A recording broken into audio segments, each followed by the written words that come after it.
ओम श्री बृहस्पति नमः। बृहस्पतिवार का दिन बृहस्पति देव को समर्पित होता है और इस दिन केले के पेड़ और बृहस्पति देव की पूजा पीले चने के साथ गुड़ और मुनक्के से की जाती है। बृहस्पतिवार के दिन भक्तजन केले के साथ बृहस्पति देव की पूजा करते हैं, उपवास रखते हैं और व्रत की कथा सुनते हैं। इस व्रत में केवल एक समय नमक रहित और पीले चने की दाल से बना हुआ भोजन ग्रहण किया जाता है। दृढ़ विश्वास के साथ यह व्रत पूर्ण करने से बृहस्पति महाराज प्रसन्न होते हैं और धन, विद्या, पुत्र जैसी सभी मनोकामनाओं को पूर्ण करते हैं। आज के इस वीडियो में आप सुनेंगे बृहस्पतिवार के व्रत की कथा। प्राचीन समय की बात है, भारत में एक राजा राज्य करता था। वह राजा बड़ा ही प्रतापी और बहुत दानी था। वह प्रत्येक दिन मंदिर में जाकर भगवान के दर्शन करता और ब्राह्मणों और गुरुओं की सेवा किया करता था। उसके द्वार से कभी भी कोई भी याचक निराश होकर नहीं लौटता था। वह प्रत्येक गुरुवार को व्रत रखता और बृहस्पति देव का पूजन किया करता था। वह प्रत्येक दिन गरीबों की सहायता किया करता था, परंतु उसकी यह सब बातें उसकी रानी को अच्छी नहीं लगती थी। वह रानी ना तो कोई व्रत करती और ना ही किसी को एक पैसा दान में देती थी। वह राजा से भी ऐसा करने को मना किया करती थी।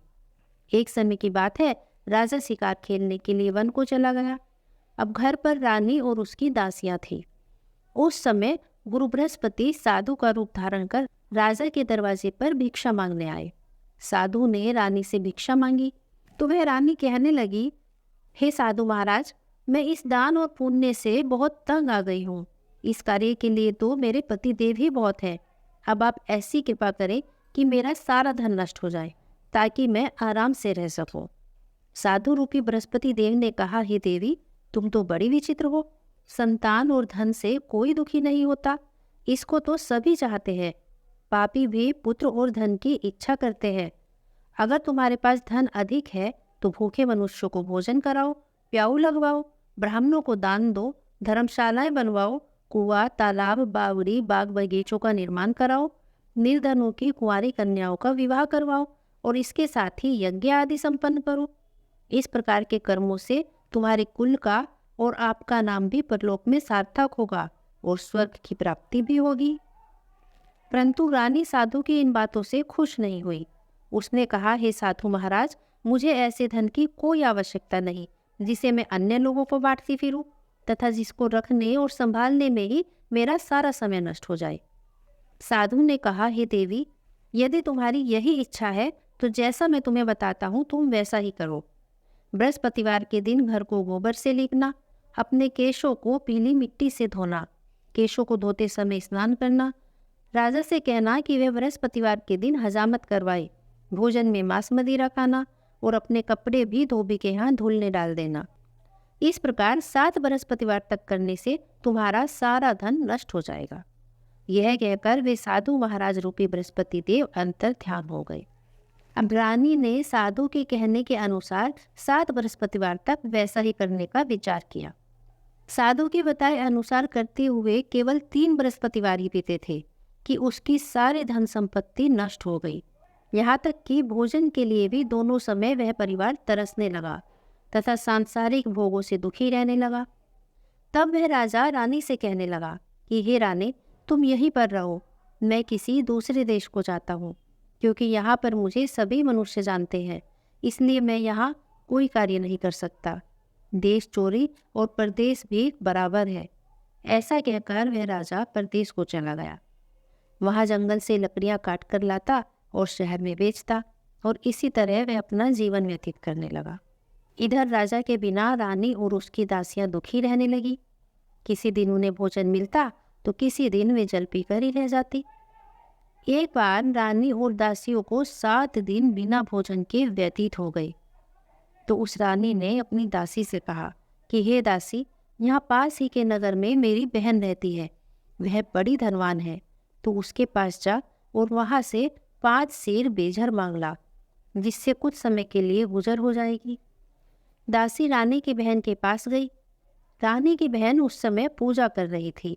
बृहस्पतिवार का दिन था। दासी ने रानी की बहन से कहा, हे रानी, मुझे आपकी बहन ने भेजा है, मुझे 5 सेर बेझर दे दो। दासी ने यह बात अनेक बार कही, परंतु रानी की बहन ने कोई उत्तर नहीं दिया, क्योंकि वह उस समय बृहस्पतिवार की कथा सुन रही थी। जब दासी को रानी की बहन से कोई उत्तर नहीं मिला तो वह बहुत दुखी हुई। उसे क्रोध भी आया और वह लौट कर आ गई और रानी से कहने लगी, हे रानी, आपकी बहन बहुत ही धनी स्त्री है। वह छोटे लोगों से बात भी नहीं करती। मैंने उससे वेजर मांगा तो उसने मुझे कोई उत्तर नहीं दिया। मैं वापस चली आई। रानी बोली, हे दासी, इसमें उसका कोई दोष नहीं है। जब बुरे दिन आते हैं तब कोई सहारा नहीं देता। अच्छे बुरे का पता भी विपत्ति में ही लगता है। जो ईश्वर की इच्छा होगी वही होगा। यह सब हमारे भाग्य का दोष है। उधर रानी की बहन ने सोचा कि मेरी बहन की दासी आई थी, परंतु मैंने उससे कुछ बात ही नहीं की। इससे वह बहुत दुखी हुई होगी। अब कथा सुनकर और भगवान विष्णु का सेवन समाप्त करके वह अपनी बहन के घर आई और कहने लगी, हे बहन, मैं बृहस्पतिवार का व्रत कर रही थी। तुम्हारी दासी आई, परंतु जब तक कथा होती है तब तक ना तो उठते हैं और ना ही बोलते हैं, इसलिए मैं उससे नहीं बोली। कहो, दासी क्यों गई थी?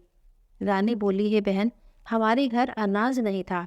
वैसे तुमसे कुछ छिपा तो नहीं है, इसी कारण मैंने दासी को तुम्हारे पास 5 सेर बेजर लेने के लिए भेजा था।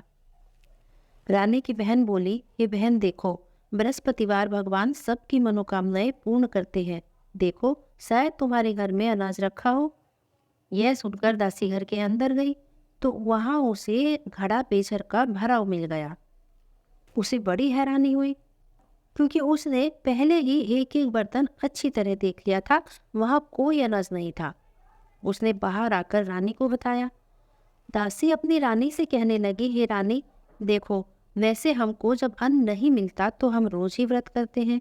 अगर इनसे व्रत की विधि और कथा पूछ ली जाए तो उसे हम भी कर लेंगे। दासी के कहने पर रानी ने अपनी बहन से बृहस्पतिवार के व्रत के बारे में पूछा तो उसकी बहन ने बताया कि बृहस्पतिवार के व्रत में चने की दाल और मुनक्का से विष्णु भगवान का केले की जड़ में पूजन करें तथा दीपक जलाएं, पीला भोजन करें और कथा सुनें। इस प्रकार करने से गुरु भगवान प्रसन्न होते हैं, अन्न, पुत्र और धन देते हैं, सभी मनोकामनाएं पूर्ण करते हैं। व्रत और पूजन की विधि बताकर रानी की बहन अपने घर लौट गई। उसके जाने के बाद उस रानी ने और उसकी दासी ने दोनों ने निश्चय किया कि अब वे दोनों बृहस्पति देव भगवान का पूजन जरूर करेंगे। 7 रोज बाद फिर से बृहस्पतिवार आया तो उन दोनों ने व्रत रखा। गुड़साल में जाकर चना और गुड़ बीन लाई तथा उसकी दाल से केले की जड़ और भगवान विष्णु का पूजन किया। अब पीला भोजन कहाँ से लेकर आए? दोनों बड़ी दुखी हुई, परंतु उन्होंने व्रत किया था। इस कारण बृहस्पति देव भगवान उनसे प्रसन्न थे और वे साधारण व्यक्ति के रूप में आकर 2 थालों में सुंदर पीला भोजन लेकर आए और दासी को देकर बोले कि हे दासी, यह भोजन तुम्हारे और तुम्हारी रानी के लिए है, तुम दोनों इसे ग्रहण करना। दासी भोजन पाकर बड़े प्रसन्न हुई और रानी से बोली, रानी जी, भोजन कर लो। अब रानी को तो भोजन के आने के बारे में कुछ पता ही नहीं था, इसलिए वह पीछे मुंह करे करे ही बोली कि जा, तू ही भोजन कर ले, क्यों व्यर्थ में मेरी हंसी उड़ाती है। दासी बोली कि नहीं नहीं, एक व्यक्ति सच में भोजन दे गया है। रानी कहने लगी, वह भोजन तेरे लिए ही दे गया है, तू ही भोजन कर। तब दासी ने कहा कि वह व्यक्ति हम दोनों के लिए 2 थालों में भोजन दे गया है, इसलिए मैं और आप, हम दोनों साथ साथ भोजन करेंगे। दोनों ने गुरु भगवान को नमस्कार किया और भोजन प्रारंभ किया। उसके बाद से मैं प्रत्येक बृहस्पतिवार को गुरु भगवान का व्रत और पूजन करने लगी। बृहस्पति भगवान की कृपा से उनके पास धन हो गया, परंतु धन आते ही रानी फिर से पहले की तरह आलस्य करने लगी। तब उसकी दासी उससे बोली कि देखो रानी, तुम पहले भी इसी प्रकार आलस करती थी और तुम्हें धन के रखने में कष्ट होता था, इसी कारण सभी धन नष्ट हो गया था। अब गुरु भगवान की कृपा से पुनः धन मिला है तो फिर से तुम्हें आलस्य नहीं करना चाहिए। बड़ी मुसीबतों के बाद हमने यह धन पुण्य पाया है, इसलिए हमें दान पुण्य करना चाहिए। भूखे मनुष्यों को भोजन कराओ, प्याऊ लगवाओ, ब्राह्मणों को दान दो, कुआं, तालाब, बावड़ी का निर्माण करवाओ, मंदिर और पाठशाला बनवाकर दान दो, कुंवारी कन्याओं का विवाह कराओ, अपने धन को शुभ कार्यों में खर्च करो, जिससे तुम्हारे कुल का यश बढ़ेगा और तुम्हें स्वर्ग की प्राप्ति होगी और पितृ भी प्रसन्न होंगे। दासी की बात मानकर रानी ने इसी प्रकार के कर्म करने आरंभ किए। इससे चारों तरफ उसका यश फैलने लगा। एक दिन वह रानी और दासी आपस में विचार करने लगी, न जाने राजा कहाँ होंगे और किस दशा में होंगे, हमें तो उनकी कोई खोज खबर ही नहीं है। गुरु भगवान से उन दोनों ने हाथ जोड़कर प्रार्थना की। उधर बृहस्पति भगवान ने रात्रि में उस राजा को स्वप्न में कहा कि हे राजा उठ, तेरी रानी तुझे याद करती है, अब अपने देश को लौट जा। राजा प्रातःकाल उठा। वह विचार करने लगा कि स्त्री जाति तो खाने और पहनने की ही साथी होती है, परंतु फिर भी इसे भगवान की आज्ञा मानकर तो वह वापस अपने नगरी चलने के लिए तैयार हुआ। वह राजा उस प्रदेश में बहुत दुखी रहता था। प्रतिदिन जंगल से लकड़ी बीनकर लाता और उसे शहर में बेचकर अपने दुखी जीवन को बड़ी कठिनता से व्यतीत कर रहा था। एक दिन वह राजा दुखी होकर अपनी पुरानी बातों को याद करके रोने लगा। उस जंगल में बृहस्पति देव एक साधु का रूप धारण कर उस राजा के पास आए और आकर बोले, हे लकड़हारे, तुम इस सुनसान जंगल में किस चिंता में बैठे हो, मुझे बतलाओ।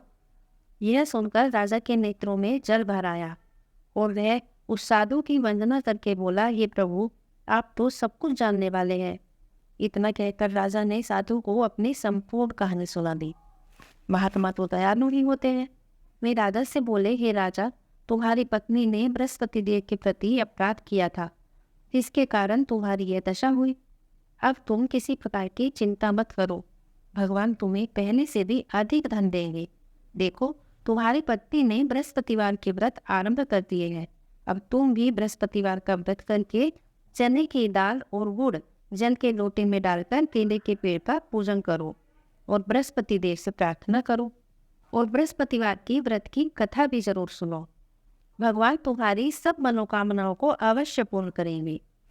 उस साधु को प्रसन्न देखकर वह राजा बोला कि हे प्रभु, मुझे लकड़ी बेचकर इतना पैसा नहीं मिलता जिससे मैं भोजन करने के उपरांत कुछ भी बचा सकूं। मैंने रात्रि में अपनी रानी को भी बहुत व्याकुल देखा है। मेरे पास कोई साधन नहीं जिससे मैं उसका कोई समाचार जान सकूं। फिर मैं बृहस्पति देव की क्या कहानी कहूँ, यह भी मुझे मालूम नहीं है। साधु ने कहा कि राजा, तुम किसी बात की चिंता मत करो। बृहस्पतिवार के दिन तुम रोजाना की तरह लकड़ियां लेकर शहर में जाना।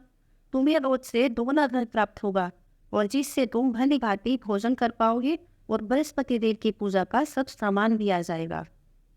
और रही बात बृहस्पतिवार की कहानी की, तो वह कहानी मैं तुम्हें सुनाता हूँ। सुनो। प्राचीन काल में एक बहुत ही निर्धन ब्राह्मण था। उसके कोई संतान नहीं थी। वह नित्य प्रति पूजा पाठ करता, परंतु उसकी स्त्री बहुत ही मलिनता के साथ रहती थी। वह न तो प्रतिदिन स्नान करती और न ही किसी देवता का पूजन करती थी। प्रातः पर उठते ही सर्वप्रथम भोजन कर लेती, बाद में कोई अन्य कार्य करती। वह ब्राह्मण देव बहुत दुखी रहते थे। अपनी पत्नी को बहुत समझाते भी थे, परंतु इसका कोई परिणाम नहीं निकलता। भगवान की कृपा से ब्राह्मण की स्त्री की कन्या उत्पन्न हुई। वह कन्या अपने पिता के घर में बड़ी होने लगी।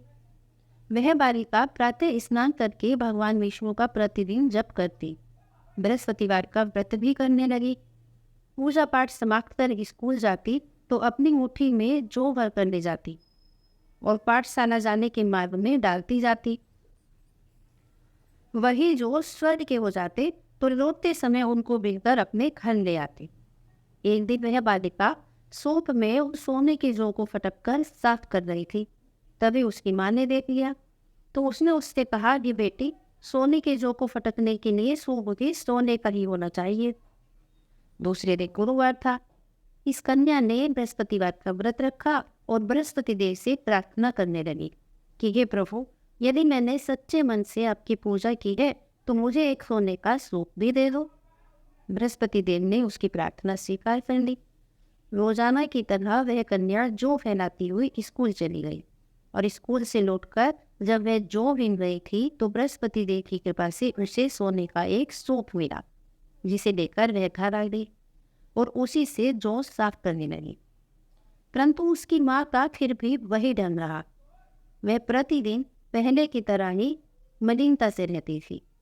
एक दिन की बात है, वह कन्या सोने के सूप में जौ साफ कर रही थी। उसी समय उस नगर का राजकुमार वहां से निकला और इस कन्या के रूप और कार्य को देखकर वह उस पर मोहित हो गया और अपने राजमहल लौटकर वह भोजन और जल त्याग कर उदास होकर लेट गया। जब राजा को राजकुमार द्वारा अन्न जल त्यागने का समाचार मिला तो वह अपने मंत्रियों के साथ अपने पुत्र के पास आया और उससे बोला, हे बेटा, तुम्हें किस बात का कष्ट है? किसी ने अपमान किया है अथवा कोई और कारण है? मुझे बताओ, मैं अवश्य ही सब कुछ करूंगा जिससे तुम्हें प्रसन्नता हो। राजकुमार ने अपने पिता की बातें सुनी तो वह बोला कि मुझे आपकी कृपा से किसी बात का दुख नहीं है और ना ही किसी ने मेरा अपमान किया है, परंतु मैं उस लड़की के साथ विवाह करना चाहता हूँ जो सोने के सूप में जौ साफ कर रही थी। यह सुनकर राजा आश्चर्य में पड़ गया। वो बोला, ये बेटा, इस तरह की कन्या का पता तुम ही लगाओ, मैं उसके साथ तुम्हारा विवाह अवश्य करा दूंगा। राजकुमार ने राजा को उस लड़की के घर का पता बता दिया। राजा ने अपने मंत्री को उस लड़की के घर भेजा और मंत्री ने उस लड़की के घर जाकर उस ब्राह्मण को राजा का आदेश सुनाया। कुछ ही दिन बाद उस ब्राह्मण की कन्या का विवाह राजकुमार के साथ संपन्न हो गया। अब कन्या के घर से जाते ही उस ब्राह्मण देवता के घर में फिर से पहले की भांति गरीबी का निवास हो गया। अब भोजन के लिए भी अन्न बड़ी मुश्किल से मिलता था। एक दिन दुखी होकर वह ब्राह्मण अपनी पुत्री से मिलने गया। जब बेटी ने अपने पिता की इस दुखी अवस्था को देखा और अपनी माँ का समाचार पूछा, तब ब्राह्मण ने सब कुछ कह सुनाया। कन्या ने बहुत सा धन देकर अपने पिता को विदा कर दिया। इस तरह ब्राह्मण का कुछ समय सुखपूर्वक व्यतीत हुआ, लेकिन कुछ दिनों बाद फिर वही हाल हो गया। अब वह ब्राह्मण फिर अपनी कन्या के यहाँ गया और सभी हाल कहा तो यह पुत्री बोली, ये पिताजी, आप माता को यही लिवा लाओ, मैं उन्हें वह विधि बता दूंगी जिससे कि गरीबी दूर हो जाए। वह ब्राह्मण अपनी स्त्री को साथ लेकर राजमहल अपनी पुत्री के पास पहुंचा तो पुत्री अपनी माँ को समझाने लगी कि ये माँ, तुम प्रातःकाल उठकर प्रथम स्नान आदि करके विष्णु भगवान का पूजन किया करो तो तुम्हारी सब दरिद्रता दूर हो जाएगी। परंतु उसकी माँ ने उसकी एक बात नहीं मानी। वह प्रातःकाल उठकर अपनी पुत्री का बच्चा झूठन खा लेती। एक दिन उसकी पुत्री को बहुत गुस्सा आ गया और उसने एक रात एक कोठरी से सारा सामान निकाल दिया और अपनी माँ को उसने बंद कर दिया। प्रातः उसमें से उसे निकाल स्नान आदि करा के पूजा पाठ करवाया तो उसकी माँ की पुत्री कुछ ठीक होने लगी। इसके बाद नियम से वह उससे जबरदस्ती पूजा पाठ करवाती वो प्रत्येक बृहस्पतिवार को व्रत रखाने लगी। इस व्रत के प्रभाव से उसकी माँ की बुद्धि भी ठीक हो गई और धीरे धीरे वह बहुत धनवान और पुत्रवती भी हो गई और अंत में बृहस्पति देवता के प्रभाव से स्वर्ग हो गई। इस तरह राजा को कहानी सुनाकर वह साधु देवता वहां से लोप हो गए। धीरे धीरे समय व्यतीत होने लगा। फिर से बृहस्पतिवार का दिन आया। राजा जंगल से लकड़ी काटकर शहर में बेचने गया। उस दिन उसे बाकी दिनों से 2 गुना धन मिला। राजा ने चना गुड़ आदि लेकर बृहस्पतिवार का व्रत किया। उस दिन से उसके सभी कष्ट दूर होने लगे। लेकिन जब अगला गुरुवार का दिन आया तो वह बृहस्पतिवार का व्रत करना भूल गया। इस कारण बृहस्पति भगवान उस पर फिर से नाराज हो गए। उसी दिन उस नगर के राजा ने एक विशाल यज्ञ का आयोजन किया तथा अपने समस्त राज्य में घोषणा करवा दी कि कोई भी मनुष्य आज अपने घर में भोजन न बनाए तथा चूल्हा भी न जलाए। समस्त लोग मेरे यहाँ ही आकर भोजन करें। इस आज्ञा को जो नहीं मानेगा उसे फांसी की सजा दी जाएगी। राजा की आज्ञा के अनुसार पूरे राज्य के सभी वासी राजा के भोज में सम्मिलित हुए, लेकिन यह लकड़हारा कुछ देर से पहुंचा। दावत समाप्त हो चुकी थी, इसलिए राजा उसे अपने साथ महल में ले गया। जब राजा महल में लकड़हारे को भोजन करा रहा था तो उसकी रानी की दृष्टि उस खूंटी पर पड़ी जिस पर उसका हार लटका हुआ था।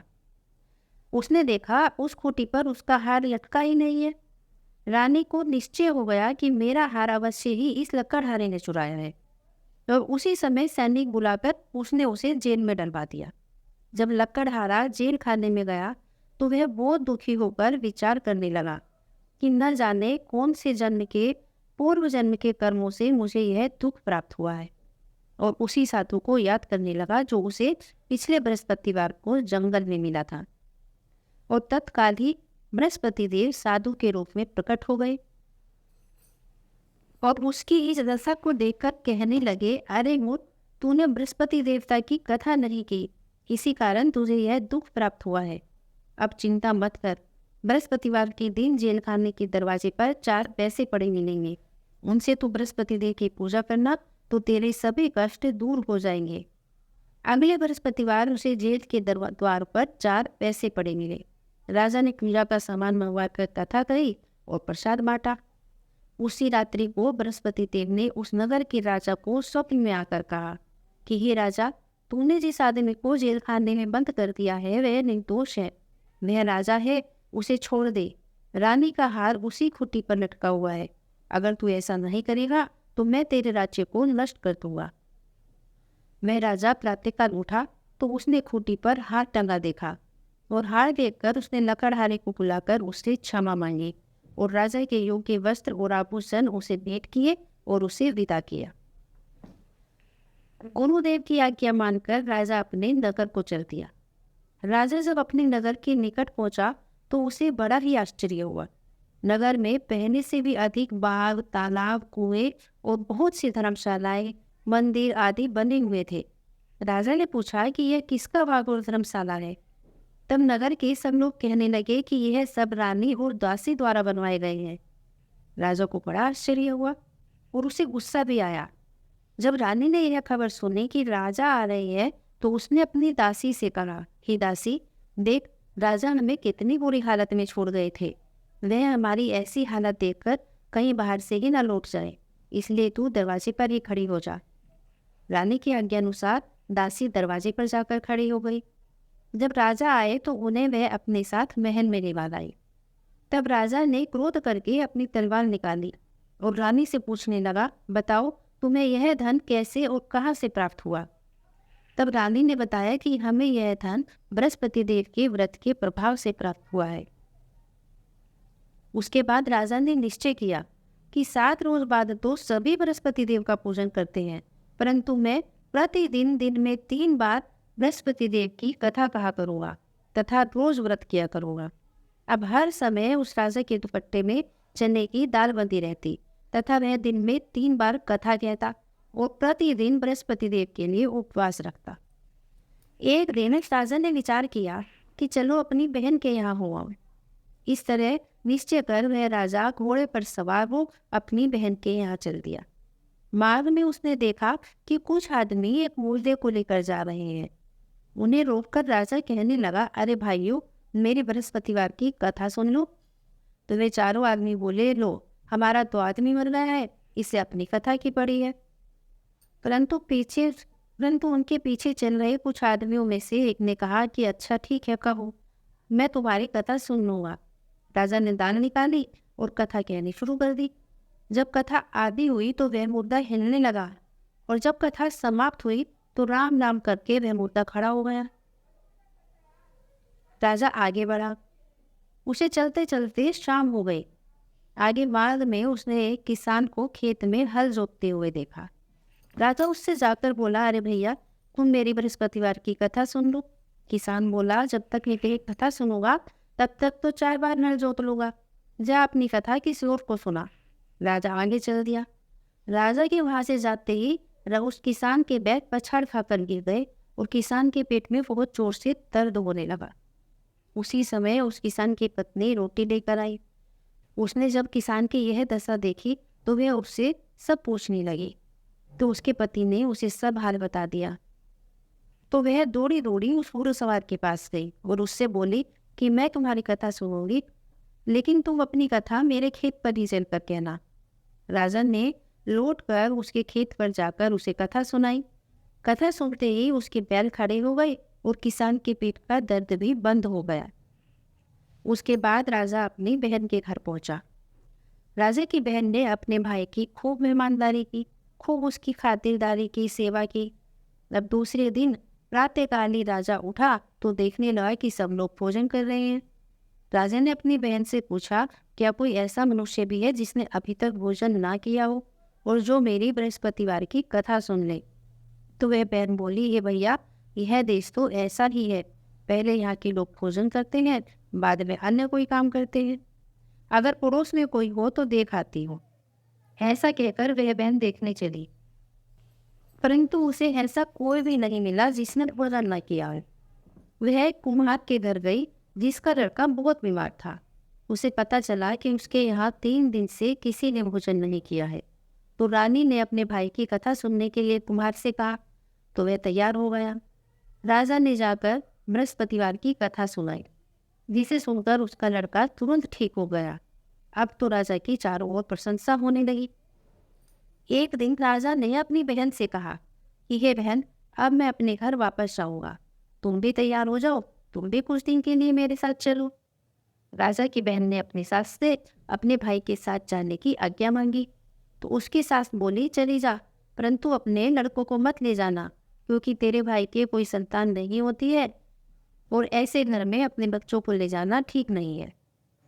उस बहन ने अपने भाई से कहा कि भैया, मैं तो अवश्य चलूंगी, परंतु मेरा कोई बालक साथ नहीं जाएगा। राजा ने कहा, जब कोई बालक नहीं चलेगा तो तुम ही जाकर क्या करोगी, तुम भी रह जाओ। अब दुखी मन से राजा अपने नगर को लौट आया। राजा ने अपनी रानी से कहा, रानी, हम निर्वंशी हैं, हमारी कोई संतान नहीं है, इसलिए हमारा मुंह देखने का भी धर्म नहीं है। और वह बिना भोजन आदि किए उदासो शैया पर लेट गया। तब रानी बोली, हे प्रभु, बृहस्पति देव ने हमें सब कुछ दिया है, वे हमें संतान भी अवश्य देंगे। और उसी रात बृहस्पति देव ने राजा को स्वप्न में आकर कहा कि हे राजा, उठ, सभी सोच त्याग, देख तेरी रानी गर्भवती है। राजा यह जानकर बहुत खुश हुआ और 9वें महीने रानी के गर्भ से एक सुंदर पुत्र पैदा हुआ। तब राजा बोला, हे रानी, स्त्री बिना भोजन के रह सकती है, परंतु बिना कहीं नहीं रह सकती। जब पुत्र की खुशखबरी सुनकर मेरी बहन आए तो तुम उससे पहले के विषय में कुछ मत कहना। रानी ने हाँ कर दी। परंतु जब राजा की बहन ने यह शुभ समाचार सुना तो वह बहुत खुश हुई और बधाई लेकर अपने भाई के यहाँ आई। तब उसकी रानी ने उससे कहा कि घोड़ा चढ़ाकर नहीं आई, गधा चढ़ा आई। राजा की बहन बोली, भाई, मैं इस प्रकार ना कहती तो तुम्हें औलाद कैसे मिलती? बृहस्पति देव ऐसे ही हैं, जैसे जिसके मन में कामना होती है वे सब पूर्ण करते हैं। जो सद्भावनापूर्वक बृहस्पतिवार का व्रत करते हैं और कथा पढ़ते हैं या सुनते हैं या दूसरों को सुनाते हैं, बृहस्पति देव उन सब की सभी मनोकामनाएं पूर्ण करते हैं। बृहस्पति देव उनकी सदैव रक्षा करते हैं। जो संसार में सद्भावना से गुरुदेव का पूजन और व्रत सच्चे हृदय से करते हैं, उनकी सभी मनोकामनाएं पूर्ण होती हैं। जैसे सच्ची भावना से रानी और राजा ने बृहस्पति देव की कथा का गुणगान किया, उनकी सभी इच्छाएं बृहस्पति देव ने पूर्ण की, वैसे ही बृहस्पति देव सबकी मनोकामनाएं पूर्ण करें। कथा कहने वाले और सुनने वाले सभी की मनोकामनाएं पूर्ण हो। इस कथा को सबको सुनने के बाद प्रसाद जरूर लेकर जाना चाहिए और हृदय से बृहस्पति देव का मनन करते हुए उनका जयकारा बोलना चाहिए। बोलिए बृहस्पति देव भगवान की जय।